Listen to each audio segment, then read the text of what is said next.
Hi everyone. I want to talk about Paladin, but before I get into that, let me ask you, at what point in playing Baldur's Gate 3 did you become aware that you can actually change the class of some of your companions? So what I've done here is, I don't like Barbarian, and once I realized that you can change the classes, I have switched Karlach to a Paladin, and I think it suits her perfectly. I think it suits the party much better than a Barbarian, which, to be honest, I don't really understand, and I didn't even understand at tabletop really what the benefits of a Barbarian were. But a Paladin, maybe the Oath of Ancient Paladin, because the extra healing, I think is one of the best classes that you can have in your party. But I'm not convinced that they are the best class for you to play yourself. Now, I'm a Wizard fan. I tend to play Wizard. And once they brought out the Bladesong Wizard, it's really hard for me to consider anything else as my playable character. I did the standard playthrough, and this video is taken from that. I'm on Act 3 right now with them, and I've gone for a reverse harem party where my main is male, and I've then got Shadowheart, Karlach, and Lae'zel as my companions. Lae'zel is still a fighter, Shadowheart is still a cleric, though I've made changes to both. But Karlach is the only one where I have changed her class to something else. And Paladin is absolutely perfect for her. It goes really well. It suits her. I think she is honourable. I think she speaks well. There doesn't seem to be any clashes with the change. On my other playthrough, where I'm playing it on tactical, I've gone for the normal harem. So I've gone for a female main, and then I've got Astarion, Will, and Gale is the wizard. So for that, I went for Will as Paladin, changing from Warlock to Paladin. Now that's fine because you've got your charisma stays the same.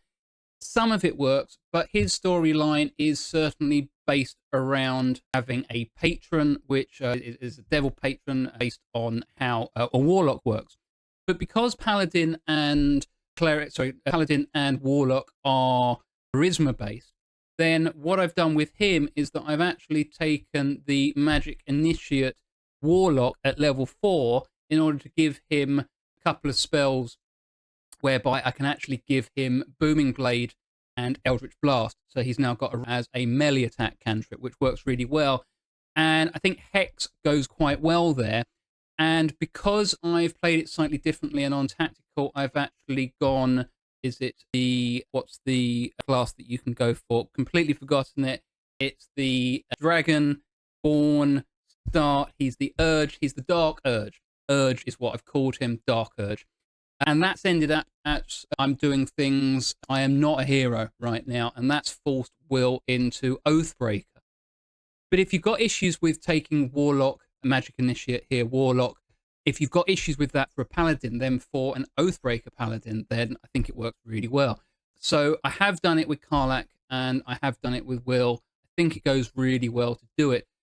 But adding in a Paladin to your party where you've probably got a cleric, I would take a cleric, I think that's right, and Shadowheart is my main cleric. I would recommend, if you're taking her, to watch my other video that I've just done, because I think switching to a different subclass is worth it there. And my next video is going to be about fighter, and I do think switching Lae'zel's subclass is worth it here. But Karlach as a Paladin is so much more useful than the Barbarian was. Adding in Booming Blade makes quite the difference. I'm really enjoying that. You can then use Booming Blade almost as a minor smite, so to speak. Karlach actually gets an extra smite skill because she's tiefling, which makes me think that it's an even better fit for her to be a Paladin. But you've got your extra healing, you've got your lay on hands. You don't have healing word, which I think is a shame because I think that's a really useful bonus heal. And unfortunately, lay on hands is an action, not a bonus action. But having a Paladin in your party is really useful. If you're going to be well behaved, if you're going to be the hero, if you're going to be the good guy, then you're not going to have to mess around with Oathbreaker.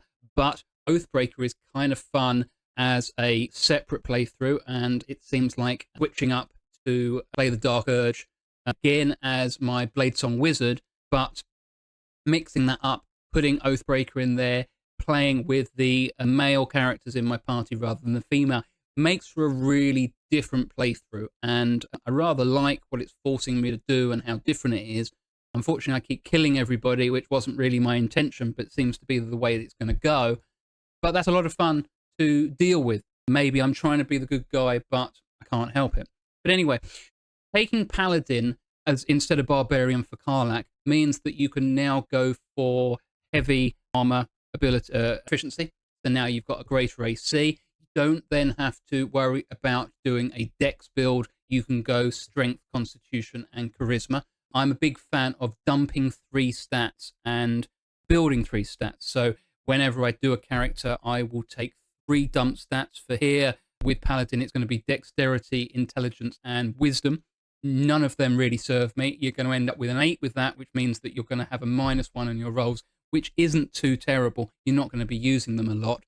Prioritize strength and charisma with constitution the lowest. It's going to affect your hit points slightly, but it means that if you do take the magic initiate warlock at 4, then you're attacking with charisma 16, and if you're using your melee attacks, then you're going to be 17, so it's the same bonus.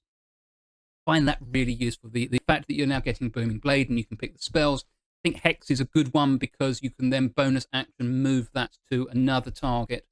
But I do like the fact that the Paladin is probably going to be using all of their spell slots for smites or healing. I think that's the best way to do it. Plus they've got your lay on hands, which makes a real difference.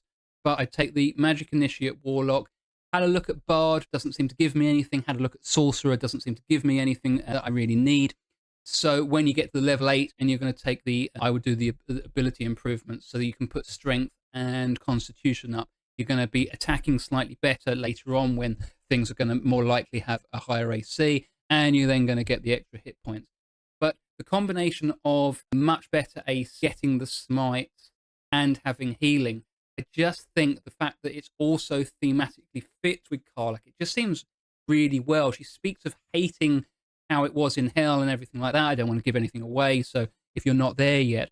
But I really would recommend that you consider changing her class. Again, it would be interesting to read any comments as to anyone that's watching this video that didn't know that you could change. Like I said, I was deep into Act 2 before I thought to myself, I wonder if I can switch the character to go over to the mirror and actually change what they look like. And then as soon as I realized that I'd actually switched, then I went over to Withers. If you don't know who Withers is, then he is really early in the game, and he allows you to, he can resurrect characters for you, they can change their class, or he can bring in other companions. Now, I've never tried that. My assumption would be that you can just bring in a random character of any class and that they'll join you. But I don't know whether or not they get any storylines. So that's something for me to find out in the future.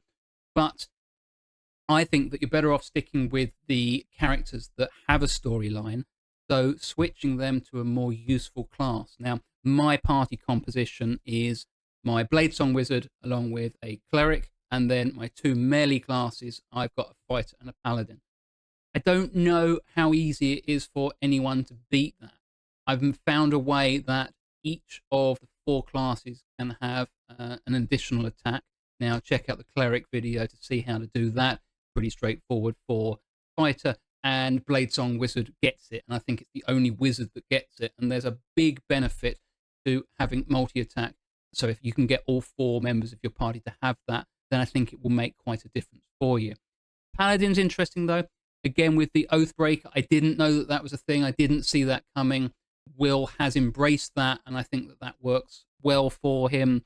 I don't know whether or not I will actually try and get my oath back. I like the thought of that because the healing aura with Oath of the Ancients is incredibly useful.